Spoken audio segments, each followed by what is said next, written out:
इस बार ये लीड यहाँ भी कम हुई है, ये घट के हो गई है। तो पहली बात तो यही है कि ये वोट इनके निजी वोट थे, कि इनकी छवि को लेके वोट मिले थे, या एक तरह से माइनस हो गई है। और वो 8,000 कान सिंह को टिकट दी गई थी कि यहाँ से वो अच्छे लीड करेंगे, कम से कम एक दो क्षेत्र विधानसभा जो लीड मिली थी बीजेपी को वो इसी विधानसभा क्षेत्र से मिली, बहुत कम हो गई। पिछली बार श्रुति चौधरी थी यहाँ से, उसके बाद भी यहाँ से लीड कर रही है ये मात्र 17,600। अगर हम एमएलए की बात करें तो कितने एमएलए बीजेपी के यहाँ से जीत सकते हैं और कांग्रेस के कितने जीत सकते हैं।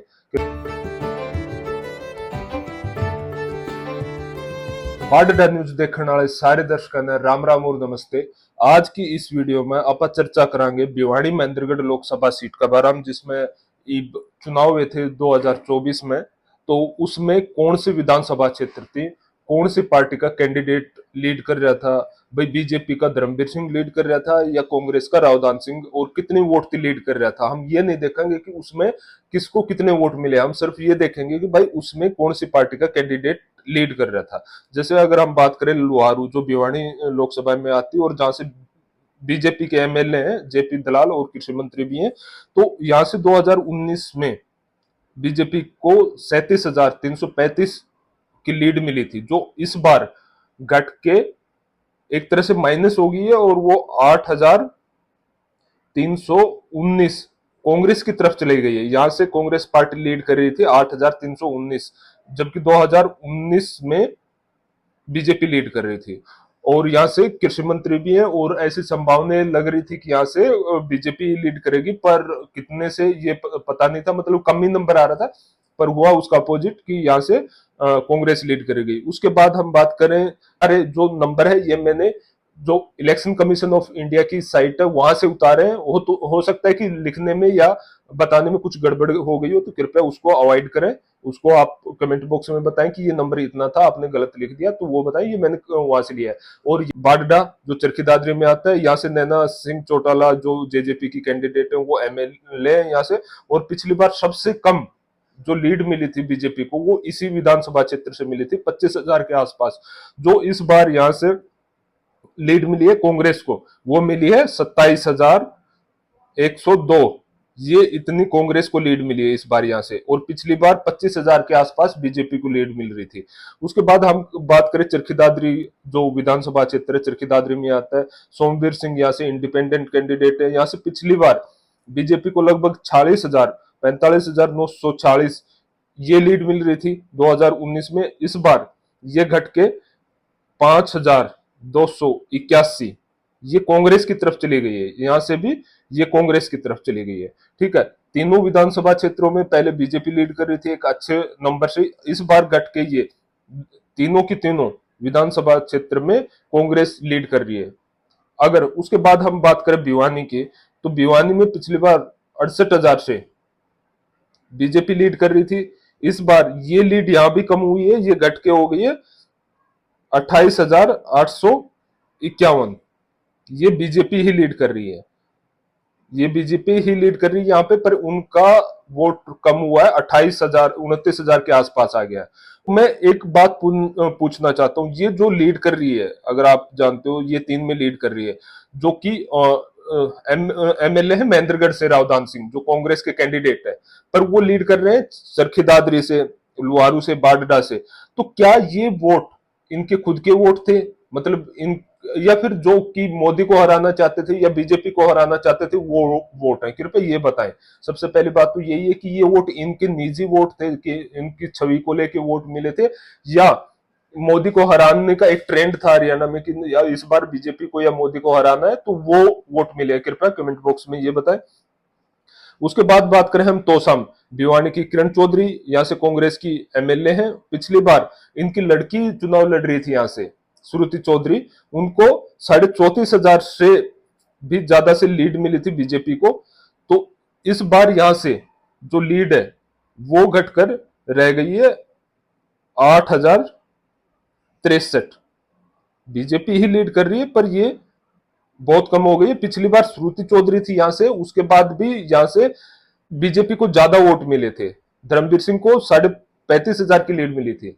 तो इस बार कह रहे थे कि शायद कांग्रेस यहाँ से अच्छे से लीड करे या कम करे, क्योंकि कई तरह के सिनेरियो बन रहे थे कि किरण चौधरी साथ नहीं दे रही है, तो इस तरह की बात थी। और यहाँ पे इस तोसाम में ही आ गया, तो मैं एक और क्वेश्चन पूछना चाहता हूँ, अगर आपको पता है तो बताएं कि अगर इस बार यहाँ से सुरती चौधरी को भिवानी महेंद्रगढ़ से टिकट दी जाती तो क्या वो इस बार धर्मवीर सिंह को हरा पाती, क्योंकि इस बार धर्मवीर सिंह मात्र 40,809 वोट से जीते हैं, ठीक है, जो पिछली बार जीते थे 4,44,463 वोट से, बहुत बड़ा अंतर था। और इस बार मात्र इतने वोट से जीते हैं, तो कृपया बताएं कि ये अंतर कम हो सकता था या नहीं। उसके बाद बात करें हम, जो महेंद्रगढ़ के 4 विधानसभा क्षेत्र बच गए, जिसके कारण रावदान सिंह को टिकट दी गई थी कि यहाँ से वो अच्छे लीड करेंगे, कम से कम 1-2 क्षेत्र विधानसभा क्षेत्र से लीड करेंगे, तो उनका हालात देखते हैं। तो सबसे पहले हम बात करें अटेली की। अटेली में पिछली बार 76,000 से बीजेपी लीड कर रही थी, इस बार भी अटेली में बीजेपी ही लीड कर रही है, पर वोट घट गया है, वो रह गया 19,503। बीजेपी ही लीड कर रही है पर बहुत कम नंबर से लीड कर रही है, 19,000, इसके कंपैरिजन में ये नंबर बहुत कम हो गया है। अगर हम बात करें महेंद्रगढ़, जहां से रावदान सिंह एमएलए हैं कांग्रेस की तरफ से, अगर उनके विधानसभा क्षेत्र की बात करें तो यहां से भी बीजेपी ही लीड कर रही है, ठीक है, और वो कर रही है 4,840, यहाँ से बीजेपी लीड कर रही है, जबकि ये यहाँ से खुद एमएलए हैं, ठीक है। इसीलिए ये मैंने एक क्वेश्चन पूछा था आपसे कि जब इसके विधानसभा क्षेत्र, जो कि जिसके कारण इनको टिकट दिया गया था कि ये महेंद्रगढ़ जो अहिरवाल बेल्ट के 4 विधानसभा क्षेत्र है, वहां से इनको लीड मिलेगी ही मिलेगी, और ये तो जो जाट बहुलक एरिया है, तो वहां से तो वैसे ही कांग्रेस जीत के निकल रही है, तो इसलिए इनको टिकट दिया गया था। तो वही पूछ रहा था कि ये जो वोट मिले हैं, ये कौन से वोट है, इनके पर्सनल है, इनकी छवि को लेके इनको वोट मिले, या मोदी को हराने को लेके ये वोट मिले, तो कृपया कमेंट बॉक्स में बताएं। उसके बाद 8वां जो विधानसभा क्षेत्र है नारनौल, जो कि महेंद्रगढ़ में ही आता है, और ओम प्रकाश यादव जो बीजेपी की तरफ से यहाँ से एमएलए है, और ये पिछली सरकार में मंत्री भी थे, तो यहाँ पे फिर बीजेपी लीड कर रही है, पर इस बार नंबर वही कम हो गया, पिछली बार 48,500 के आसपास लीड कर रही थी, इस बार लीड कर रही है ये मात्र 17,662, इतने नंबर से लीड कर रही है, मात्र 17,662 नंबर से लीड कर रही थी, पिछली बार यहाँ से 48,500 के आसपास लीड कर रही थी।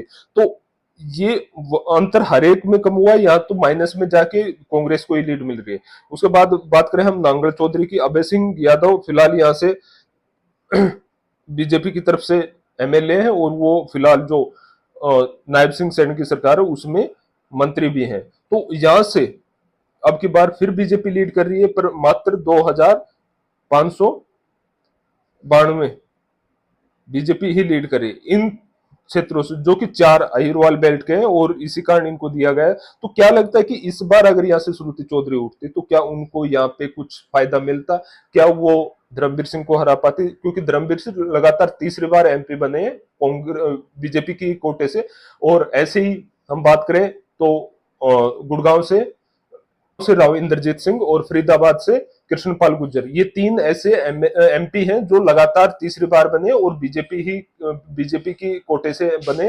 हाँ, जैसे हम बात करें अगर राव इंद्रजीत सिंह की, राव इंद्रजीत सिंह पहले कांग्रेस की तरफ से भी एमपी रहे, पर अगर हम बात करें धर्मवीर सिंह और कृष्णपाल गुर्जर की, तो ये दोनों लगातार 3 बार बीजेपी के ही कोटे से, बीजेपी की टिकट से एमपी बने हैं। और ये तो कुल मिला के हम देख रहे हैं 2-2-4-2-6 6 से बीजेपी लीड कर रही है, 3 से कांग्रेस लीड कर रही है, और कुल मिला के जो अंतर रहा वो 40,809 वोट का रहा। अगर देखें हम बीजेपी के एमएलए तो 1 2 3 4 5, मतलब 5 बीजेपी के एमएलए हैं और 1 कांग्रेस का है, 2 कांग्रेस के हैं महेंद्रगढ़ से, और तोसाम से 1 इंडिपेंडेंट, 1 जेजेपी का। तो इस बार आपको क्या लगता है कि यहां से अगर हम बात करें, अभी 6 महीने बाद या 5 महीने बाद विधानसभा की चुनाव है, तो अगर हम सिर्फ भिवानी महेंद्रगढ़ सीट की बात करें तो इसमें 9 विधानसभा क्षेत्रों में से कांग्रेस कितने एमएलए निकाल सकती है, या कांग्रेस के कितने एमएलए रहेंगे और बीजेपी के कितने एमएलए रहेंगे, कृपया ये कमेंट बॉक्स में बताएं। और जहां तक मेरे को लगता है कि ये जो 4 क्षेत्र है, अगर कह रहे हैं कि महेंद्रगढ़ भी इस बार शायद कांग्रेस के हाथ से निकल सकता है, तो मैं ये मान के चल रहा हूँ ये जो 4 विधानसभा क्षेत्र हैं महेंद्रगढ़ के, ये डेफिनेटली बीजेपी के कोटे में जाएंगे। उसके बाद एक भिवानी का मान के चल रहा हूं मैं 6, भिवानी से भी कुछ ना कुछ वो निकाल सकते हैं। तो कुल मिला के 6 जो विधानसभा क्षेत्र है, 6 एमएलए बीजेपी के डेफिनेटली निकल के आएंगे। उसके बाद हाँ, बाड्रा चरखी दादरी से बीजेपी की कोई चांस नहीं बन रहे हैं, यहाँ से डेफिनेटली वो आ रहेगी। लोहारू में अगर जेपी दलाल के पर्सनल वोट कितने हैं वो देखे जाएंगे कि क्या सिनेरियो बनेगा। तो मैं 6 डेफिनेटली मान के चल रहा हूँ। एक जो लोहारू की सीट है उसको मैं अभी दोनों के बीच में डाल रहा हूँ, यहाँ से शायद बीजेपी भी जीत जाए और कांग्रेस भी, क्योंकि अगर हम हालात देखें यहाँ से बीजेपी ने कह रहे हैं कि अगर एरिया में जाके देखोगे तो जेपी दलाल ने यहाँ पे अच्छे से काम करवाए, पर फिर भी वो अगर लोकसभा में 8,000 से यहाँ से कांग्रेस जीत रही है तो कहीं ना कहीं सिनेरियो यही बन रहा है कि आने वाले टाइम में जो विधानसभा क्षेत्र है, जो विधानसभा के इलेक्शन होंगे उनमें कहीं ना कहीं ये सीट इनके हाथ से निकल सकती है। और जो बच गई 3 सीट ये जो की है बाडरा, चरखी दादरी और लोहारू की, ये मैं मान के तोसाम की एक तोसाम की सीट डेफिनेटली अगर यहाँ से कांग्रेस अच्छे से कैंडिडेट को उतारती है तो ये रहेगा। एक तोसाम की, एक फिर चरखी दादरी, बाडरा, अगर अच्छे कैंडिडेट उतारे जाते हैं 3, तो ये 3 सीट मैं मान के चल रहा हूं कि कांग्रेस के खाते में जा सकती हैं।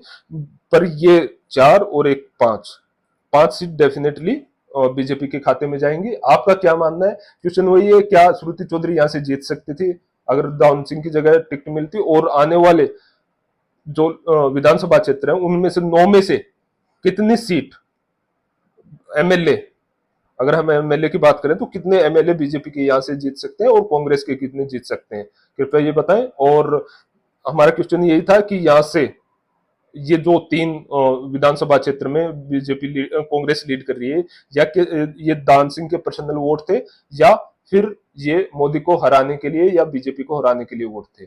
और अगर आपके कोई सुझाव है तो कृपया कमेंट बॉक्स में बताएं। अगर कहीं बोलने में या कुछ आंकड़े बताने में मेरे से कुछ गलती हुई तो वो भी बताएं।